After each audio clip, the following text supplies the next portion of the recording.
Good morning दोस्तों, स्वागत है आपका आज के मुख्य समाचारों में। दोस्तों यहां पर आपको देखने को मिलेंगी सुबह से लेकर शाम तक की तमाम बड़ी खबरें, मुख्य समाचार, ब्रेकिंग न्यूज अपडेट्स के रूप में।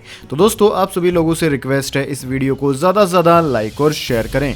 तो दोस्तों सीधे चलते हैं आज की पहली बड़ी खबर की ओर। ममता बनर्जी की हालत में हुआ सुधार, ममता को अस्पताल से मिल गई छुट्टी। नंदीग्राम में उनकी सुरक्षा संभाल रहे पुलिस अफसर पर एक्शन की होगी अब तैयारी। जी हां दोस्तों, पश्चिम बंगाल की मुख्यमंत्री ममता बनर्जी को कोलकाता के SSKM अस्पताल से छुट्टी मिल गई है। उनकी हालत में फिलहाल सुधार है। अस्पताल के डॉक्टर उन्हें 48 घंटे ऑब्जर्वेशन में रखना चाहते थे, लेकिन ममता के कहने पर उन्हें डिस्चार्ज कर दिया गया। डॉक्टरों ने उन्हें कुछ जरूरी सलाह दी है और 7 दिन बाद दोबारा चेकअप कराने को कहा है। उधर दोस्तों नंदीग्राम में ममता पर हुए कथित हमले पर चुनाव आयोग सख्त दिखाई दे रहा है। चुनाव आयोग ममता की सुरक्षा संभाल रहे पुलिस अफसर पर कार्यवाही कर सकता है। चुनाव आयोग के एक सीनियर अधिकारी ने शुक्रवार को इसके संकेत दिए। उन्होंने कहा कि चुनाव आयोग राज्य सरकार और राज्य में नियुक्त किए गए दोनों स्पेशल ऑब्जर्वर की रिपोर्ट का इंतजार कर रहा है। रिपोर्ट मिलने के बाद ही तय किया जाएगा कि ममता के सिक्योरिटी इंचार्ज पर क्या कार्यवाही करनी है। उन्होंने कहा कि इस बात से इनकार नहीं किया जा सकता कि मुख्यमंत्री की सुरक्षा में बड़ी लापरवाही हुई है। उनके सुरक्षा घेरे के पास आने की अनुमति किसी को नहीं होती है। घटना के वक्त ममता नंदीग्राम के पुरुलिया बाजार में चुनाव प्रचार कर रही थी। चुनाव आयोग ने उस समय के CCTV फुटेज देखे हैं। हालांकि फुटेज ज्यादा स्पष्ट नहीं है। फुटेज में कुछ लोग ममता की गाड़ी के बेहद करीब नजर आ रहे हैं। इसके बाद दोस्तों रुक करते हैं अगली बड़ी खबर। क्वाड समूह के एजेंडे में वैक्सीन, निशाने पर है चाइना। 4 देशों की मीटिंग में प्रधानमंत्री मोदी ने कहा,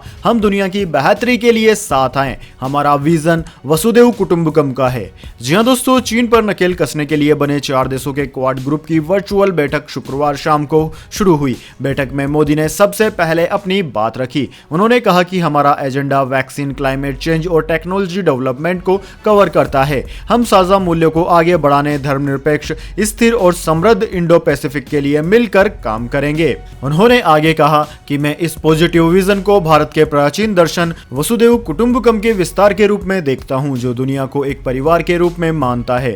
दोस्तों वर्चुअल मीटिंग में अमेरिका के राष्ट्रपति जो बाइडेन ने कहा कि यूनाइटेड स्टेट्स आपके और इस रीजन में अपने सभी सहयोगियों के साथ काम करने के लिए प्रतिबद्ध है। यह ग्रुप खास तौर पर महत्वपूर्ण है क्योंकि इसका फोकस व्यवहारिक समाधान और ठोस नतीजों पर है।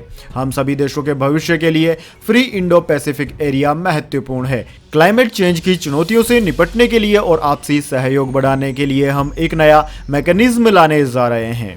इसके बाद दोस्तों अगली बड़ी खबर। बॉलीवुड अभिनेता मनोज वाजपेयी को भी हुआ कोरोना। पॉजिटिव रिपोर्ट आने के बाद घर पर हुए क्वारंटीन।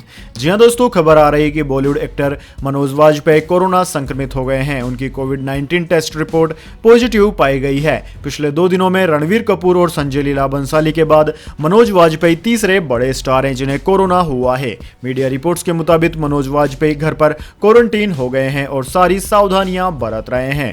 दोस्तों आपकी जानकारी के लिए बता दें, मनोज वाजपेयी अपनी अगली फिल्म डिस्पैच की शूटिंग में व्यस्त थे। एक्टर का कोविड टेस्ट पॉजिटिव आने के बाद फिल्म की शूटिंग रोक दी गई है। इस इन्वेस्टिगेटिव थ्रिलर फिल्म में मनोज वाजपेयी के साथ सहाना गोस्वामी लीड रोल में है। इसके बाद दोस्तों अगली बड़ी खबर। चाइना को लगा बड़ा झटका। अब हुवई और ZTE कॉर्प को बैन करेगा इंडिया। टूट जाएगी ड्रैगन की आर्थिक कमर। जी हां दोस्तों, भारत चीन को एक और बड़ा झटका देने की तैयारी कर रहा है। सुरक्षा कारणों के चलते सरकार चीन की कंपनी हुआवे को बैन करने का मन बना चुकी है और जून तक इसका ऐलान भी किया जा सकता है। 2 वरिष्ठ सरकारी अधिकारियों ने बताया कि हुआवे द्वारा बनाए गए दूरसंचार उपकरणों के उपयोग से भारतीय मोबाइल कंपनियों को रोका जाएगा। यदि ऐसा होता है तो चीन को आर्थिक मोर्चे पर भारी नुकसान उठाना पड़ेगा, क्योंकि लद्दाख हिंसा के बाद से भारत उसके खिलाफ पहले ही कई कड़े कदम उठा चुका है। वहीं दोस्तों अधिकारियों ने बताया है कि सरकार सुरक्षा आशंका और भारतीय निर्माताओं की अधिक दूरसंचार उपकरण बनाने की इच्छा को ध्यान में रखते हुए चीनी कंपनियों को बैन करने के मूड में है। दूरसंचार विभाग के 2 अधिकारियों ने नाम नहीं छापने की शर्त पर कहा कि 15 जून के बाद मोबाइल कैरियर कंपनी केवल सरकार द्वारा अनुमोदित कंपनियों से ही कुछ तय उपकरण खरीद सकेंगे। इतना ही नहीं, सरकार उन कंपनियों की भी लिस्ट जारी कर सकती है जिनसे उपकरण नहीं खरीदने हैं। हुआवे को भी इस सूची में शामिल करने की संभावना है। इसके बाद दोस्तों अगली बड़ी खबर। रोहिंग्याओं को जम्मू कश्मीर में बसाने के लिए पाकिस्तान और यूएई से हो रही थी फंडिंग, जांच में हुआ बड़ा खुलासा।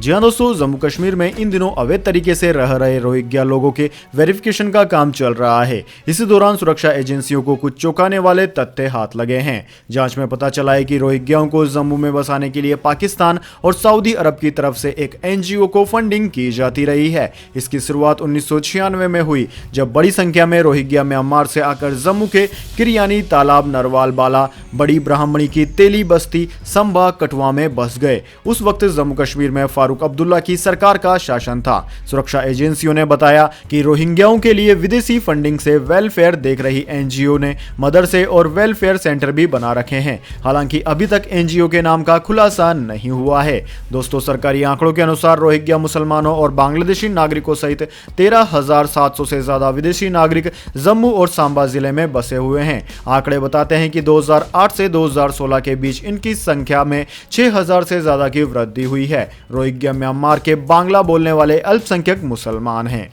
इसके बाद दोस्तों, अगली बड़ी खबर, महामारी वैक्सीन एस्ट्राजेनिका वैक्सीन से ब्लड क्लॉटिंग की शिकायत, डेनमार्क सहित कई देशों ने लगाई रोक। जी हां दोस्तों, दुनिया भर में कोरोना वायरस के खात्मे को लेकर वैक्सीन अभियान चलाया जा रहा है। हर किसी को उम्मीद है कि वैक्सीन से कोरोना वायरस को हराया जा सकता है। दोस्तों, इस महामारी वैक्सीनेशन के बीच डेनमार्क से एक डराने वाली खबर सामने आई है। डेनमार्क ने एस्ट्राजेनिका वैक्सीन लेने के बाद ब्लड क्लॉटिंग की शिकायत मिलने के बाद एस्ट्राजेनिका वैक्सीन पर अस्थायी रूप से रोक लगा दी है। डेनमार्क की ओर से जानकारी दी गई है कि कोरोना वैक्सीनेशन के बाद ब्लड क्लॉट बनने का मामला सामने आया है। ब्लड क्लॉट के कितने मामले यहां मिले हैं, इसकी पूरी जानकारी अभी तक नहीं मिल पाई है।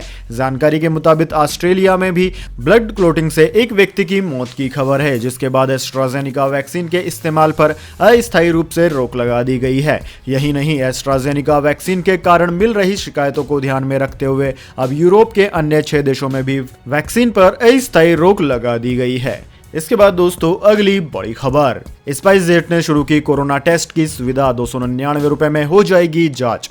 जी हां दोस्तों, यदि आप घर बैठे बैठे कोरोना टेस्ट करवाना चाहते हैं, वो भी सिर्फ 299 रुपए में, तो देश की दूसरी सबसे बड़ी एयरलाइन कंपनी यह सुविधा देने जा रही है। बस इसके लिए आपको इस एयरलाइन का पैसेंजर होना जरूरी है। दरअसल दोस्तों, स्पाइसजेट ने पैसेंजर्स के लिए 299 रुपए में कोरोना टेस्ट की सुविधा शुरू की है। ऐसा नहीं है कि सिर्फ स्पाइसजेट के पैसेंजर्स ही इस सुविधा का लाभ ले सकते हैं। कोई भी व्यक्ति स्पाइसजेट की सुविधा का लाभ उठा सकता है। हाँ, बस उन्हें इसके लिए 499 रुपए देने होंगे। हालांकि यह राशि भी कम है और देश में इतने सस्ते में कोरोना टेस्ट करवाने वाली कंपनी भी अभी स्पाइसजेट ही है। इसके लिए स्पाइसजेट ने विभिन्न राज्य सरकारों और सरकारी मेडिकल निकायों के साथ काम किया है और कंपनी के मोबाइल लैब को टेस्टिंग और कैलिब्रेशन लैब को इंडियन मेडिकल रिसर्च काउंसिल की मान्यता भी मिल गई है। दोस्तों, स्पाइसजेट की मोबाइल लैब पहले चरण में मुंबई, दिल्ली में आम जनता के लिए यह सुविधा उपलब्ध कराएगा, जो घर से ही सैंपल कलेक्ट करेगा। और इसके अलावा लोग www.spicehealth.com पर अपॉइंटमेंट बुक करके और नजदीकी स्पाइसजेट मोबाइल लैब पर जाकर भी खुद टेस्ट करवा सकते हैं। इसके बाद दोस्तों, जान लेते हैं क्या है पूरी दुनिया और भारत में इस महामारी की ताजा स्थिति।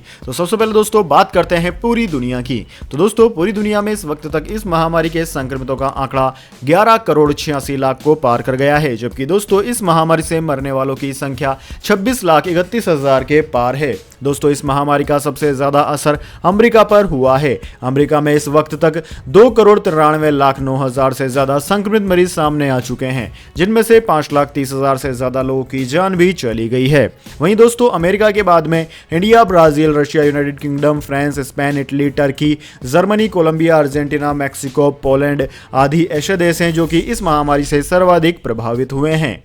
इसके बाद दोस्तों, बात कर लेते हैं क्या है भारत के हालात। लेकिन उससे पहले मेरी आपसे एक छोटी सी रिक्वेस्ट है, अगर दोस्तों आपको अभी तक हमारी न्यूज पसंद आई है तो इसे एक छोटा सा लाइक जरूर दे दें, और अगर आपको पसंद नहीं आई है तो बेशक आप डिसलाइक भी कर सकते हैं। लेकिन दोस्तों, लाइक और डिसलाइक जरूर दीजिए, क्योंकि दोस्तों यही हमारी मेहनत का फल होता है और इसी से पता चलता है कि आपको हमारी वीडियो पसंद आ रही है या नहीं।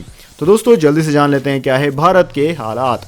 तो दोस्तों भारत में इस वक्त तक इस महामारी के संक्रमितों का आंकड़ा 1,13,00,000 को पार कर गया है, जबकि दोस्तों इस महामारी से मरने वालों की संख्या 1,58,000 से कहीं ज्यादा है। वहीं दोस्तों इस महामारी से सर्वाधिक प्रभावित राज्यों की बात की जाए तो उनमें महाराष्ट्र अव्वल है। महाराष्ट्र में अब तक 22,66,000 से ज्यादा संक्रमित मरीज सामने आ चुके हैं। वहीं दोस्तों इसके बाद में केरला, कर्नाटक, आंध्र प्रदेश, तमिलनाडु, दिल्ली, उत्तर प्रदेश, वेस्ट बंगाल, उड़ीसा, राजस्थान आदि राज्यों का नाम आता है। इसके बाद दोस्तों अगली बड़ी खबर, विपक्ष पर बरसे दिल्ली के मुख्यमंत्री अरविंद केजरीवाल, कहा तिरंगा भारत में नहीं तो क्या पाकिस्तान में फहरेगा। जी हां दोस्तों, राष्ट्रीय राजधानी दिल्ली में तिरंगा फहराने का विरोध कर रहे विपक्षी दलों को सीएम अरविंद केजरीवाल ने आड़े हाथ लेते हुए पूछा कि तिरंगा भारत में नहीं तो क्या पाकिस्तान में फहराया जाएगा। देश सभी का है, देश पर कोई राजनीति नहीं होनी चाहिए। दरअसल दोस्तों दिल्ली विधानसभा में बोलते हुए केजरीवाल ने कहा कि बजट में हमने घोषणा की है कि हम शहर में 500 स्थानों पर तिरंगा फहराएंगे। जब भी हम राष्ट्रीय ध्वज देखते हैं हमें बॉर्डर पर लड़ने वाले सैनिक की याद आती है। मैं यह नहीं समझ पा रहा हूं कि बीजेपी और कांग्रेस फैसले का विरोध क्यों कर रहे हैं। इन्हें इस निर्णय का समर्थन और सराहना करनी चाहिए। देशभक्ति पर कोई राजनीति नहीं होनी चाहिए। मैं पूछना चाहता हूं, क्या भारत में नहीं तो पाकिस्तान में तिरंगा फहराया जाएगा। इसके बाद दोस्तों अगली बड़ी खबर, मौसम समाचार, वेदर अपडेट। एमपी और राजस्थान समेत 7 राज्यों में बारिश के साथ ओले गिरने का है अनुमान, पहाड़ों पर होगी बर्फबारी। जी हां दोस्तों, मार्च के महीने में 5 दिन के अंतर में आए 3 पश्चिमी विक्षोभ से पूरे देश में मौसम बदल गया है। झारखंड में बारिश के साथ ओले गिरने से और राजस्थान, मध्य प्रदेश में हल्की बूंदाबांदी से तापमान में कमी आई है। दोस्तों शनिवार को मार्च का चौथा पश्चिमी विक्षोभ आने की संभावना है, जिसके चलते 14-15 मार्च तक हिमालय से लगे पहाड़ी राज्यों कश्मीर, लद्दाख, हिमाचल प्रदेश और उत्तराखंड के ऊंचाई वाले इलाकों में बर्फबारी होने के आसार हैं, जबकि उत्तर के मैदानी इलाकों राजस्थान, पंजाब, हरियाणा, दिल्ली, पश्चिमी उत्तर प्रदेश, मध्य प्रदेश में 15 मार्च तक कहीं कहीं बारिश की संभावना बनी हुई है। वहीं दोस्तों मौसम विज्ञान विभाग ने शनिवार के लिए उत्तराखंड, हरियाणा, चंडीगढ़, दिल्ली, मध्य प्रदेश, छत्तीसगढ़ और पश्चिमी राजस्थान में बारिश और ओले गिरने का ऑरेंज अलर्ट जारी किया है, जबकि कश्मीर, लद्दाख और पंजाब के लिए येलो अलर्ट जारी किया गया है। इसके बाद दोस्तों अगली बड़ी खबर, गोल्ड सिल्वर प्राइस टुडे, सोना लुढ़का, चांदी में भी आई बड़ी गिरावट। जी हां दोस्तों, सोने और चांदी की कीमतों में एक बार फिर गिरावट आई है। HDFC सिक्योरिटीज के अनुसार राष्ट्रीय राजधानी दिल्ली में सोना शुक्रवार को 290 रुपए घटकर 44,059 रुपए प्रति 10 ग्राम पर पहुंच गया। वहीं दोस्तों दूसरी ओर चांदी की बात की जाए तो चांदी 1,096 रुपए लुढ़क कर 65,958 रुपए प्रति किलोग्राम पर पहुंच गई है। साथ ही बात करें अंतर्राष्ट्रीय बाजार की तो अंतर्राष्ट्रीय बाजार में सोना और चांदी दोनों क्रमशः $1,707 प्रति औंस और $25.67 प्रति औंस पर कारोबार कर रहे थे। इसके बाद दोस्तों अगली बड़ी खबर, संयुक्त अरब अमीरात यानी कि UAE ने पाकिस्तान को कहा तत्काल लौटाएं $1 अरब। मुश्किल में घिरे इमरान खान के हाथ पांव फूले। जी हां दोस्तों, आर्थिक बदहाली के दौर से गुजर रहे पाकिस्तान के और भी बुरे दिन आने वाले हैं। संयुक्त अरब अमीरात ने पाकिस्तान से अपने $1 अरब को तत्काल लौटाने को कहा है। यह पैसा स्टेट बैंक ऑफ पाकिस्तान में जमा है। UAE के इस सख्त रुख के बाद पाकिस्तान के प्रधानमंत्री इमरान खान के हाथ पांव फूल गए हैं। उन्हें समझ नहीं आ रहा है कि क्या किया जाए। इससे पहले जब सऊदी अरब ने सख्ती दिखाई थी तो इमरान खान ने चीन के सामने झोली फैला दी थी, लेकिन इस बार शायद चीन भी उनकी मदद न करें। UAE का कहना है कि स्टेट बैंक ऑफ पाकिस्तान में रखा पैसा इसलिए वापस मांगा जा रहा है क्योंकि उसकी मैच्योरिटी हो गई है। इसके बाद दोस्तों अगली बड़ी खबर, आखिरी घंटे में टूटा शेयर बाजार, ऊपरी स्तरों से सेंसेक्स 1000 अंक टूटकर बंद। जी हां दोस्तों, भारतीय शेयर बाजार में आज जबरदस्त मुनाफा वसूली देखने को मिली। पूरे दिन अच्छी बढ़त पर कारोबार करने के बाद सेंसेक्स और निफ्टी आखिरी घंटे में मुनाफा वसूली का शिकार हो गया। सेंसेक्स ऊपरी स्तरों से करीब 1000 पॉइंट की गिरावट के साथ बंद हुआ। सेंसेक्स करीब 787 अंक की गिरावट के साथ 50,792 पर बंद हुआ। वहीं निफ्टी 144 पॉइंट की गिरावट के साथ 15,030 पर बंद हुआ। इसके बाद दोस्तों अगली बड़ी खबर, 1 जुलाई से केंद्रीय कर्मचारियों पर खुशियों की बारिश, खाते में आने लगेगी बढ़ी हुई सैलरी। जी हां दोस्तों, केंद्रीय कर्मचारियों और पेंशनर्स का इंतजार खत्म होने वाला है। वित्त मंत्रालय ने ऐलान कर दिया है कि 1 जुलाई 2021 से कर्मचारियों को उनका महंगाई भत्ता मिलना शुरू हो जाएगा। साथ ही 3 महीनों का लंबित महंगाई भत्ता भी दिया जाएगा। दरअसल दोस्तों, इस महामारी की वजह से केंद्रीय कर्मचारियों के महंगाई भत्ते और पेंशनर्स के DR की 3 किश्तें 1 जनवरी 2020, 1 जुलाई 2020 और 1 जनवरी 2021 को रोक दी गई थी। वित्त राज्य मंत्री अनुराग सिंह ठाकुर ने राज्यसभा को दिए लिखित जवाब में कहा कि 1 जुलाई 2021 से महंगाई भत्ते की तीनों किस्तों का भुगतान करना शुरू कर दिया जाएगा। डीए के भुगतान पर पूछे गए सवालों के जवाब में अनुराग सिंह ठाकुर ने बताया कि केंद्र सरकार ने बढ़े हुए महंगाई भत्तों के भुगतान का फैसला कर लिया है। इसके बाद दोस्तों अगली बड़ी खबर, म्यांमार की सेना ने प्रधानमंत्री सू की पर लगाए 4.35 करोड़ रुपए के अवैध तरीके से लेन देन के आरोप। जी हां दोस्तों, म्यांमार के सुरक्षा बलों ने गुरुवार को सेना के तख्तापलट का विरोध करने वाले कम से कम 10 लोगों की गोली मारकर हत्या कर दी। इसके साथ ही सेना ने अबदस्त सरकार की नेता आंग सान सू की के खिलाफ एक नया आरोप भी लगाया है। इसमें कहा गया है कि साल 2017-18 में उन्हें अवैध रूप से $6 लाख यानी कि करीब 4.35 करोड़ रुपए लिए। साथ ही उन पर एक राजनीतिक सहयोगी से अवैध रूप से सोने की छड़ें भी स्वीकार करने का आरोप है। सू की और राष्ट्रपति विन स्पीड को कम गंभीर आरोपों पर हिरासत में लिया गया। माना जा रहा है कि नए आरोप का उद्देश्य स्पष्ट रूप से सू की को बदनाम करना और शायद उन पर गंभीर अपराध का आरोप लगाना है। सैन्य प्रवक्ता ब्रिगेडियर जनरल जाम मिन टू ने एक प्रेस कॉन्फ्रेंस में कहा कि यंगून के पूर्व प्रधानमंत्री फ्यो मिन थिन ने सू की को पैसा और सोना देना स्वीकार किया था, लेकिन कोई सबूत नहीं दिया। सू की सरकार के 1 फरवरी को तख्तापलट के बाद से म्यांमार में विरोध, हड़ताल और नागरिक अवज्ञा सरीखे आंदोलन जारी है। इसके बाद दोस्तों अगली बड़ी खबर, महाराष्ट्र के बाद में पंजाब में बेकाबू हुआ कोरोना वायरस। कोरोना के बढ़ते मामलों के बीच सभी स्कूल बंद, 8 जिलों में लगा नाइट कर्फ्यू। जी हां दोस्तों, कोरोना वायरस के बढ़ते मामलों ने चिंता बढ़ा दी है। महाराष्ट्र और केरल के बाद पंजाब ऐसा राज्य है जहां सबसे ज्यादा मामले सामने आ रहे हैं। इसी बीच पंजाब सरकार ने शुक्रवार से 4 और जिलों में रात का कर्फ्यू लगाने और सभी स्कूलों को बंद करने का फैसला लिया है। अधिकारियों ने बताया कि लुधियाना, पटियाला, माहौली, फतेहगढ़ साहिब, जालंधर, नवा शहर, कपूरथला और होशियारपुर में रात का कर्फ्यू लगा दिया गया है। यहां रात 11 बजे से सुबह 5 बजे तक कर्फ्यू लगाया गया है। इसके अलावा राज्य के शिक्षा मंत्री विजय इंदर सिंगला ने बताया कि स्कूली शिक्षा विभाग ने सभी सरकारी एवं निजी स्कूलों को बंद करने के आदेश दे दिए हैं। इसके बाद दोस्तों अगली बड़ी खबर, पहले टी20 मुकाबले में अपने रंग में नजर नहीं आई भारतीय टीम, इंग्लैंड ने दर्ज की बड़ी जीत। जी हां दोस्तों, इंग्लैंड ने भारत के खिलाफ पहला टी20 मुकाबला अपने नाम कर लिया है। दोस्तों अहमदाबाद के नरेंद्र मोदी स्टेडियम में खेले गए मुकाबले में इंग्लैंड ने भारत को 8 विकेट से मात दे दी। इस जीत के साथ इंग्लैंड ने 5 मैचों की टी20 सीरीज में 1-0 की बढ़त भी बना ली है। भारत ने इंग्लैंड के सामने महज 125 रन का लक्ष्य रखा था, जिसे मेहमान टीम ने 15.3 ओवर में 2 विकेट गवाकर आसानी से हासिल कर लिया। इंग्लैंड के लिए सर्वाधिक रन जेसन रॉय ने बनाए, उन्होंने 49 रन की शानदार पारी खेली। इससे पहले भारतीय टीम ने बल्लेबाजी की थी और भारत का कोई भी बल्लेबाज प्रभावित करने में कामयाब नहीं रहा। हालांकि श्रेयस अय्यर ने अर्धशतक बनाकर टीम को 124 के स्कोर तक पहुंचाया। वहीं दोस्तों भारतीय कप्तान विराट कोहली 0 पर आउट हो गए। भारत की ओर से गेंदबाजी भी कुछ कमाल नहीं कर पाई। तो दोस्तों यह थी आज की तमाम बड़ी खबरें। इसके बाद में दोस्तों बारी आती है आज के माइंड क्यूज क्वेश्चन की। जी हाँ दोस्तों, एक आसान से सवाल का जवाब देकर आप जीत सकते हैं एक अमेजिंग सरप्राइज गिफ्ट हमारे यूट्यूब चैनल की ओर से। तो दोस्तों आज का सवाल आपकी स्क्रीन पर आ चुका है। अजंता एलोरा की गुफाएं किस राज्य में स्थित है? जी हाँ दोस्तों, अगर आप जानते हैं अजंता और एलोरा की गुफाएं कौन से राज्य में स्थित हैं तो जल्दी से कमेंट बॉक्स में लिख दीजिए। अगर दोस्तों आपका जवाब होता है एकदम सही और आप चुने जाते हैं लकी विजेता के रूप में तो आपको मिल सकता है अमेजिंग सरप्राइज गिफ्ट हमारे यूट्यूब चैनल की ओर से। तो दोस्तों जल्दी से अपना उत्तर कमेंट बॉक्स में लिख दीजिए, वीडियो को लाइक कर लीजिए और चैनल को सब्सक्राइब करके बेल आइकन भी दबा लीजिए। धन्यवाद। वंदे मातरम। जय हिंद, जय भारत।